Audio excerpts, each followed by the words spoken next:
Voilà, donc en fait la rencontre d'aujourd'hui à laquelle nous avons convié donc la presse nationale et internationale bien sûr, c'est de présenter les nouveaux outils de communication mis en place par l'exécutif des musulmans de Belgique.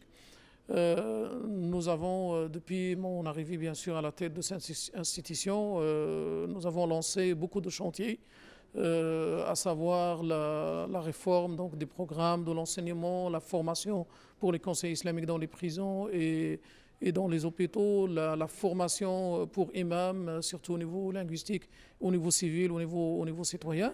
Ces formations, bien sûr, sont toujours en cours. Et à côté de cela, bien sûr, nous avons voulu être plus proches des citoyens musulmans et plus proches des citoyens dans sa globalité, donc tous les citoyens belges, quelle que soit bien sûr leur conviction ou leur confession.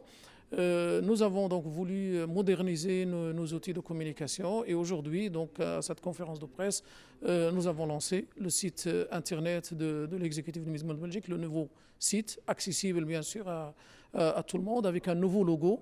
Un logo, comme vous avez pu le constater, avec une référence à l'art islamique pour rappeler un ancrage de l'exécutif et de la communauté musulmane dans son histoire islamique et dans sa civilisation musulmane.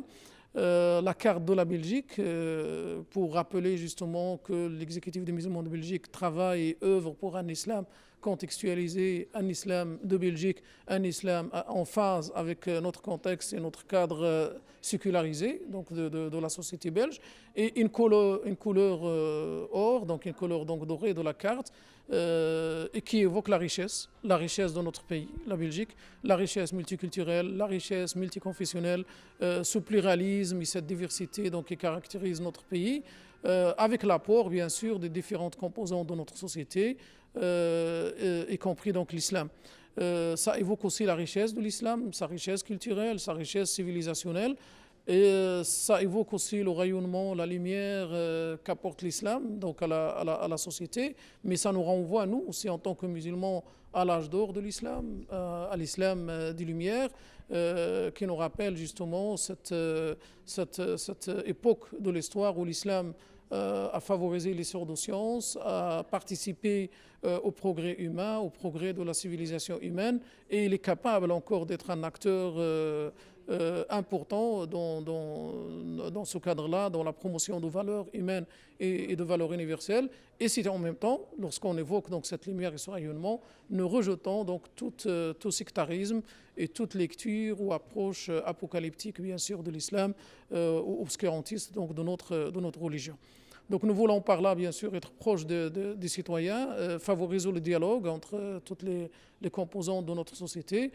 C'est pour cette raison aussi que nous lançons une web radio qui fonctionnera 24 heures sur 24 et qui justement favorisera le dialogue pas seulement avec la diversité de la communauté musulmane, mais aussi avec la société belge, sur des thématiques qui nous préoccupent et qui préoccupent la société dans son ensemble et qui s'adressera aussi à tous les citoyens et à tous les musulmans, quel que soit leur âge, donc hommes, femmes, enfants, jeunes, adolescents, qui se retrouveront aussi donc, dans le cadre de cette web radio. Quel était, si on veut résumer, l'apport du ministère de la Justice, M. Conguès? En fait, le ministère de la Justice, sa présence ici est importante pour notre organe, pour l'exécutif des musulmans de Belgique, parce que comme vous le savez, les cultes sont financés donc par l'État. Et le ministre en Belgique, dans le cadre de la loi belge, qui est compétent pour les cultes, c'est le ministre de la Justice. Donc on peut à la rigueur dire ministre de la Justice et des cultes, même si on dit que ministre de la Justice, parce que c'est lui qui s'occupe du culte. Donc c'est le ministère donc, de la Justice, justement, qui a la tutelle des cultes. Le financement de l'exécutif des musulmans de Belgique pour son fonctionnement vient justement du ministère de la Justice. Et pour ce projet de modernisation des outils de communication, nous avons reçu un budget des gouvernements pour justement améliorer donc, nos moyens de communication. Et la présence des ministres aujourd'hui, c'est pour confirmer justement ce soutien de l'exécutif des musulmans de Belgique et confirmer que l'exécutif des musulmans de Belgique joue un rôle important dans la société, est un interlocuteur incontournable des pouvoirs politiques et de notre pays. Qu'est-ce qu'on peut trouver sur le site? Donc, les choses qu'ils peuvent aller chercher sur votre site. En gros, donc, le site reprend d'abord tous les services gérés par l'exécutif. Donc, service enseignement, service mosquée, service imam, service social, conseil islamique, cimetière, abattage rituel, accompagnement donc, par les conseils islamiques des personnes dans les hôpitaux et dans les prisons. Donc, vous avez d'abord ça.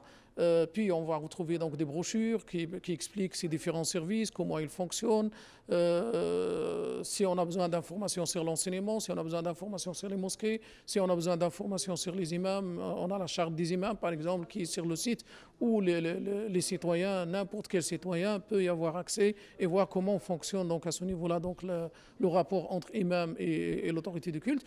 Mais plus important que ça, il y a aussi une rubrique actualité où tout ce que fait l'exécutif, qui malheureusement par le passé n'était pas communiqué, les gens ne voient pas ce que fait cette institution, sera donc disponible sur le site internet, avec photos, vidéos, dans les deux langues bien sûr dans un premier temps, en attendant justement de traduire tout ça en allemand et que ça sera aussi diffusé en allemand pour notre communauté musulmane du côté germanophone. Donc tout cela on va le trouver. Il y a aussi donc une cartographie, si vous voulez, des mosquées en Belgique, où n'importe quel citoyen, là où il se trouve, peut localiser une mosquée. Il suffit d'introduire un code postal pour dire voilà, là où je me trouve, il y a telle mosquée. Et je cherche les informations sur cette mosquée-là. Est-ce que c'est une mosquée de quel ordre linguistique il relève, par exemple, francophone, néerlandophone. Le prêche du vendredi dans cette mosquée, est-ce qu'il se donne en arabe, en français, en turc? Et alors la personne comme ça, elle peut déterminer son choix. Et en même temps, est-ce qu'il est accessible aux personnes à mobilité réduite? Est-ce qu'il est accessible aux femmes? Donc toutes ces informations-là, je pense qu'elles sont très très utiles. En dehors, bien sûr, des informations sur la reconnaissance des mosquées, le processus de reconnaissance, des formulaires, des documents qui sont téléchargeables donc, sur le site pour introduire cette demande de reconnaissance, que ce soit pour les mosquées, pour les imams et même pour les demandes d'accès à la fonction d'enseignant. Toutes les demandes donc, sont accessibles. Et puis alors la web radio, bien sûr, qui va fonctionner 24 heures sur 24 dans les deux langues, français et néerlandais dans un premier temps. Mais l'objectif aussi, c'est d'aller vers les arabophones, vers les turcophones, vers les amazirs, vers tout ce qui compose notre communauté en Belgique ici et être en contact, bien sûr, avec la communauté.